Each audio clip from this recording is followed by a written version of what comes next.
Dear Mr. Santos, I would like to tell you of the experience I had at the ER facility on 19 in Palm Harbor, Florida.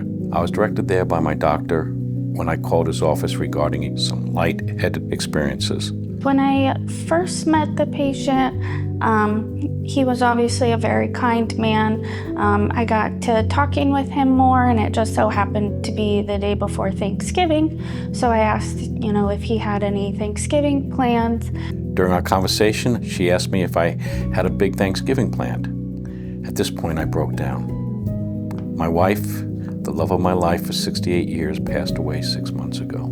I decided I would just stay home alone and fix myself a meal and be alone with my thoughts. I wanted to make his first Thanksgiving, without his other half, something special and, to know that he has people who care about him. As soon as he told me about his wife's passing and that he was spending Thanksgiving alone, I took it upon myself to get him a nice meal. After she left, in a very short time, the nurses I had seen and 2 others came in and informed me they were bringing me Thanksgiving dinner on Wednesday evening after they got off work. Then they informed me my arrangements had been made for me to start receiving Meals on Wheels, and the doctor signed the order for visits from a home health nurse. We all love homemade Thanksgiving food, so I made him a green bean casserole and a sweet potato casserole.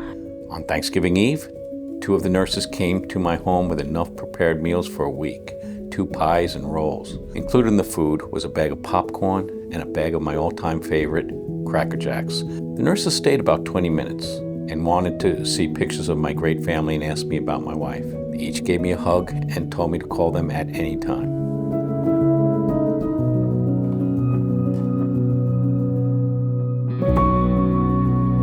I have no way of ever repaying the entire staff at your facility, but to let you know what a great group of professionals you are blessed to have. If there's any way these people could be rewarded, it should be done. I know God will reward them for their compassion they showed an old man who was a complete stranger, but now their best friend. These professionals do not want any thanks. They're just doing their job, but the way they do it changes lives. These angels are Dr. Martino, Nurse Brittany, Nurse Cara, Nurse Chris, Radiology Tech Courtney. I would like to thank you, sir, and add your name to all the management for having employees like this, and to thank God for having them represent you, the hospital, and all AdventHealth employees. You have picked the best to do this job. It was something that came so natural to me, but obviously made such a big difference for him, and I'm really glad that I could be a part of that.